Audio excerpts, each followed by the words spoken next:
nkuwummulidde mukama wange nga oli mu kutunnyonnyola mbadde nkubuuziza nti biki ebyakufuula ew'amaanyi ng'ovubuka by'otunula n'ogamba wano nayambibwa olwa kino ne kino. Kwegomba. Oyagala nnyo okwambala obulungi. Nakula nina taata wange nga neegomba nnyo ennyambala ye n'enjogera ye, Dr. Muhammad Kigundu. Nalina abantu babiri be neegombanga ennyo mu nsi. Oweekitiibwa Right Honorable Mama Mbabazi, n'oweekitiibwa Dr. Muhammad Kigundu, Makerere University, oyo taata wange. Naye yafuna omukisa n'asoma bulungi, yasomako bulungi, naye yayagalanga nnyo okwambala obulungi, naddala essuuti. Nentandikanga okufuna okwegomba. Nentandika, these were my role model. Natunuliranga Right Honorable Mama Mbabazi nga leader of government business, engeri gya moving on parliament. Ekyo kyampanga motivation okusobola okufuuka lawyer. Kubanga mu kiseera ekyo abantu abajjukira Right Honorable Mama Mbabazi as leader, bwe yavanga gayo ku moving a flow of parliament nga ddala you really admire. Okitegedde? Baali ba role models bange. Nekimpa focus. Nekimpa okwongeramu amaanyi okusobola okutuuka ku kino. Era up to now, I'm still looking up to them. Yeah. Ng'ogyeko okwegomba. Biki ebyakusomooza? Tutunulire ebyakusomooza mu buvubuka by'otasobola kwerabira. Ekisooka byali bingi. Nti okusooka njagala okwebaza mama wange Ajati Mariam ali ewaka waffe yatulabira bulungi n'atukuza bulungi tata waffe, naye namiisinga nga nnyo omukwano gwa maama kubanga maama nedda yali avuddewo. Twalingalanga oluusi mu maka ag'enjawulo, naye kagamba maama bwe yavangangawo nga tugenda ku command center. Command center eyo maama waffe yatulabira bulungi ku kitebe, yatulabira bulungi nakati olwaleero. Naye olw'okuba nti n'emyaka gyali gikyali mito mu kiseera ekyo, era ng'osobola okwegomba n'omiisinga amawo wanneki ne wali nebibeera byakulabirako nga biki. Ekirala mu kiseera ekyo twalinga tukola emirimu, kyalinga kyakusoomooza, ffe tetwamanyanga nti yalinga training enzibu, era twetamwanga nnyo. Twetamwanga nnyo n'oyagala n'okudduka awaka. Naye twafuna okubuulirwanga. Walingawo omukyala jjajja wange Ajati Nakitto, emirimu egyo tuyatuyitiranga obungi mugana naye lwaki tubula netuvaako netugenda ati tubulagana mwana wange gumiikiriza ebirungi biri muki mu maaso, gumiikiriza. Nze saamanya nkyera eŋŋamba bino ebirungi by'entebe ezeewuuba, mukiseera ekyo saabimanya, naye kati bwe ntula mu ntebe neyeewuuba bwe nti mugana nina yakola bulungi. Tulina mama waffe, nalina mama wange omulala Hajati gundi bamwegazaako mama Kasani, mama Hasani Nakigudo, ne mama waffe yali awo Hajati kati Nakasinde.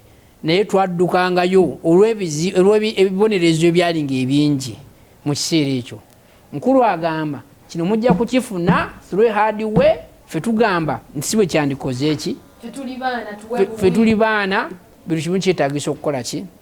Naye abantu abo bwe baatubuuliriranga ne batutuuza ne tusobola okubeerawo egonde tugumiikiza ennaku ne zigenda ziyitawo, Mama Katonda n'abeera naffe ne tubeera kino kye tuli olwaleero nga tuli bantu ab'omugaso mu nsi muno. Mu kutandika okuvubuka mwofunire ekirowoozo ky'okubeera omusomesa? Nayagala nnyo okubeera munnamateeka, era waaliwo debate. Ekirowoozo ky'obusomesa kino, first advice yali ya taata, kubanga nayagala nnyo okubeera munnamateeka initially. naye ye nga atugamba yasomesaako n'alabanga bikola. aha era yaliko omusomesa lyoka abiveemu agende mu busuubuzi. So obusomesa obwo yabwagalanga nnyo, so he advised me to get there. Kati nengenda nembukola naye bwe nabumala nembugumiza kuba nabunoza. Nsomesa nabukola nembunoza kankubuulire Robina, nze nsomeseza ndi omu kubasomeseza mu disitulikiti eziwera 6. Disitulikiti y'e Kayunga nagikoleramu, nenzija e Kampala nengikolera mu disitulikiti y'e Kampala, nengende Wakiso nengikoleramu, nengende Jinja nenkolerayo, nengende Luweero nenkolerayo, nenkumawo e Kampala osomesa nembunoza n'ebiwandiiko nenkola ki nengandi kati ebyamukulu mbimaze. Ekitegeeza wabukolanga ogamba ntuukiriza vision ya mukulu. Vision ya mukulu naye nga tobikola kuva ku ntobo ya mukulu. Andabikola okuva ku ntobo ya mukulu nakyagala naye nga ekirowoozo initially omanyi mu masomero tulina kiyita guidance. Kati ennaku zino zanafuwamu okujjako eno eyaffe ey'ekitebi eri vibrant guidance department y'amaanyi nnyo. Edda omwana omanyi gambe nti ovubuka ttabi lya ddalu, omwana wakati wa senior 4 ne senior 6 naddala nga talina exposure nnungi kizibu kyakumanya kosti gyeyandikoze n'ebyokulabirako ebikola ki ebimala. Naye edda abazadde baatulanga n'abaana n'amasomero gabeeranga gaa kino nekino nebigenderako, naye kati olwaleero abaana batekinga courses anyhow. Kyova olaba nti osinga n'omwana nga yakoze bulungi n'agenda ku university n'akola Bachelor of Arts in Arts, n'avayo n'omubuuza mukulu gwe yakola kintu kyonna ekiriwo, kyonna ekijja mu maaso nkikola ki? I mean, that's not the reason why I'm a teacher. Ekimbeeza wano kwe kugamba kino kijja tuyamba kiyambe ne family, kino kijja tukolera kisobole okutuusa ku kino nekiriwa nekiri. So cases ezo nti nga bwe nkugambye nti vision ye eno y'obusomesa yampeebwa yatandikibwa mukadde waffe kadde wange Alhaji Hassan Mugero nene njagala. Naye ate waliyo ne mukulu wange yali amaze okukola obusomesa kubanga yasooka okufuna degree kati ennaku zino Dr. Katumba Faizo. Dr. oyo yali amaze degree ye nga ye mwana yasooka okufuna degree ewaffe mu family, naye kyali kyakulabirako kirungi. It was actually namwegombanga naye is one of the people I admired. Nemu yali akoze busomesa in the same university, nange nengamba I must do this. Actually he created the setting up pace genina okukola ki okutambulirako up to now, and I really have a lot of respect for him. Kati otuuka owegomba amama babazi ogamba olw'ebyo byakola nange kangene nsoma amateeka ogamaliriza ogasoga opracticing si practicing. Society and law are inseparable. Tebyawulikika. Nze kyansomya amateeka kyali nti nali mmaze okuspecializinga mu policy formulation and implementation. Kati ng'olina okutegeera amateeka. Kati tosobola kukola policies okujjako ng'omanya amateeka, otherwise you'll be making wrong policies. Nali nkola kugaziya bwongo naye ate tekiŋŋaana na kupracticinga. For instance, neetaaga okukola endagaano, neetaaga kutegeerebwa mpita guuni antegeerera okudraftinga kino n'obudde sibulina, nze ngende wakati. Of course kankole kino, we shall have so many lawyers at the same time, but I'm a lawyer.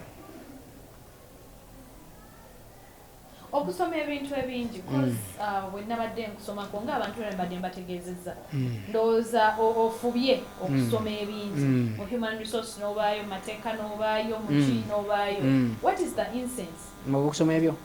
Bw'oyogedde nange towulidde enjawulo. Bw'obadde mpa interview yo owulidde nga omuntu gwe interview nga wakibogwe? You can make an assessment. Fe musomesa tumakinga. nze mu bulamu bwange nakula saagala kuntegeerera. Mu kitundu kyaffe ekyasooka bwe twali tuconcluding oba nga tumaliriza nali nkubuuzizza ku musaala gwo n'ogw'abasomesa ne nkubuuza nti kati wano ku Kitebi staff room zatandise okwawukana ey'aba arts n'aba sciences n'ogamba omukulu tasobya n'ogamba n'onjuliza Katonda agamba w'abazadde b'ekitiibwa oddeko osimala biki n'abakulembeze kati ne ngamba nja kwongereza wano embeera eno ogiraba otya naye katuwummulemu tudde ombuuli. Weewaawo mukwano tukyatambula ffenna tuli mu kulaba obulamu obwa Hajji Muhammed. Ono ye team leader oba team head owa Kitebi secondary. Abasomesa wano Kitebi aba arts n'aba sciences. Enkolagana eri etya? Nungi. Teri banyigira bannaabwe. Omanyi Abaganda balina olugero lugamba kiso kya mbuzi ekirekerera omusi nekitunuulira omubaazi. Bwe tekiriyo lwaki onyigira muno kubanga balina kutunuuliza ekiso bakitunuuliza omubaazi. Wabaawo ensobi yakolebwa gyesiga nti baagikola naye webanga weeri wabula ebigambo byo bikalikuleetinga nanti ndi mugunjufu egamba wabaawo ensobi yakolebwa gyesigamba nti weeri ndowooza yali badde etunuulizibwa eyagikola naye kakati ffe tulina enkola wano omanyi this one tugiyita Kitebi community, it's a family. Bw'oyingidde mu ofiisi mala emukulu w'essomero kikyolabyemu kyojjuka ento ojja kukyerabira mubaddemu ebintu bingi naye olabyemu conference table. That's a symbol of dialogue. Buli kintu kyolabye wano is a symbol of something. Here tutuula ku mmeeza ne tukkiriziganya kino weekiri ne kino weekiri tukole tutya tuyite wano n'ebigenderako. Ebizibu by'obusomesa tebitandise leero, tebijja kuggwa leero. Ate ffe tuli Jesus to be on cross olw'abalala. Ffe tuli kibiina ekiraga empisa.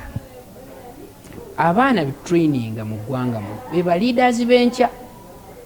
Mulina okuyigiriza abaana how to sit on a round table ne bateesa ekintu ne bakituukako. Sisobola kukikkiriza mukwano kubanga nze nkulembera community eno baga nti nedda yes tulina ebyosoomooza n'ebinyo ne bajjajjaffe babiina mu busomesa ng'ebigendako naye tujjeyo jambya tutemagane omwana ono gwe ŋŋaanya okusomesa mu kiseera kino alina musango ki. Gwe okimanyi nti bayibuli ekugamba nti buli muntu mulunzi kwe kyekimweddwako kino n'okinyonnyola otya. Omusaala omutono gw'okaayanye naye gw'ogulidde naye guno okikoze. Is that civilization? Waliwo ekizibu kyenjagala bannayuganda bakitegeere. Actually ensi yonna baawule ebintu bibiri ebyagala okufaanagana, civilization ne westernization. Ffe mu buwangwa bwaffe wano mu Uganda oba mu Africa tutunuulira nnyo twakula nga tutunuulizibwa civilization, obugunjufu. Nti wabaawo ensonga era kyova olaba nti abantu mu maka bakubagana ne balemu okumanya nti abantu batula ku mmeeza kubanga kabeere mukyala wo, kabeere muganda wo, there is a point of disagreement. Nze nina statement nagigamba aga nti disagreement, it's okay to disagree but respect, be mindful of respect. Tuyinza obutakkiriziganya ku bimu ne poliisi esaliddwa naye mu maaso g'abaana mama ne taata tompeebuula. Katugamba tuyigirize abaana nti elements za discipline zandibaddemu ki kuteesa. Owaayo twongereko kantu embeera naawe ogiraba nti ye baliidaazi baffe baliwa tubalina, tulina abayunatu bagenze mu maaso era series of meetings zibaddewo ne president. Ate ffe kitugenda mu maaso tweswaze mu baana bano tetubikola oba oli awo ndibasiriwo bali bikola naye mu kiseera kino bya round table tuteese manye mabegaawo mutabani wange yansomooza twalina bye twali tudiscussinga n'agamba mami anti kati olaba ne president agamba sciences ebyo ebimu ebya arts by'oŋŋamba tebijja kunkolera nze kati nteesa twali tugezaako okutunulira subjects zino entono zebabalekerawo ez'okulonda okusuula kati nze ganina gye nandimwagaliza ye yampeeyo reason nze mami ebyo ne president kati mami nange oyagala mmalirize ŋŋende bwe ntyo nga kati abasomesa bye babasomesa abaana baffe ddala abali mu art subject house babagamba batya senga kyali mu buyinza bwange naliruŋŋamizza naye kyomukisa omulungi tekiri mu buyinza bwange tewaliyo subject eri ku syllabi oba curriculum etalina mugaso ondaba nga bwenjogera omusayansi ayinza okutwogera nga bwenjogera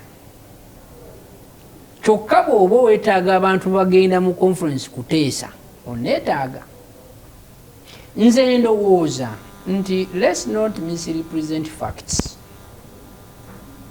naye nkugambye nti kyali mu buyinza bwange bwakuluŋŋamye ate era senga kyalimu nga kituufu naye ezo subject zijje ku syllabi tufa nazo zaaki twagala mmeka nti twagala 4 oba 3 chemistry biology physics endala muzijjeewo kubanga tezirina makulu sigamba nti kituufu what is the message ensindika nti buli subject eri mu ssomero nkulu abadevelopinga gundi eno curriculum eno si yokka abadevelopinga curriculum eno balina for gundi ebiruubirirwa ebigenda mu maaso era bwoddayo n'otunuulira edda omwana tebamuwanga masikomu okuggyako ng'alina olulimi ntegerekeka genda otunule baripooters byammwe baripootinga tudde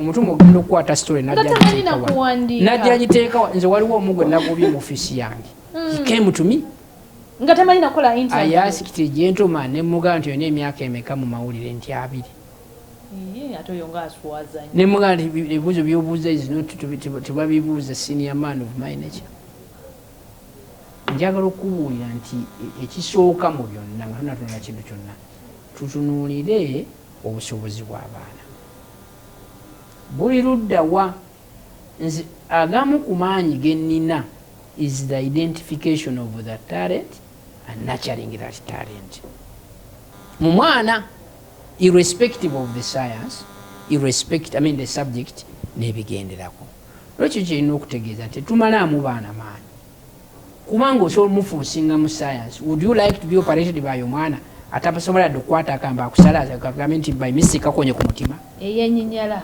atalina ready kutunula n'olwekyo nti bannange ddayo ku ba developers of this curriculum ekyali ekigendererwa kya developers ya curriculum eno kyali kiki n'olwekyo success of a child or a person depends on a passion omuzadde n'omusomesa tuyambe omwana nga tutunulira passion ye tumuadvising okusinziira ku ntegeera ffe yaffe ebiyitiŋŋana mu social media omanyize bwe ntambula mu mawanga nga United States of America n'amalala agasinga byendaba byanjawulo nti abaana bafaayo nnyo okuva nga bakyalina mu lower classes okutegeera ayagala ki ina mutano wange ali mu US juzi nagendayo ng'akubye ekifaananyi ina baby class ekifaananyi nentunula nga nowa university wakimu atakikuba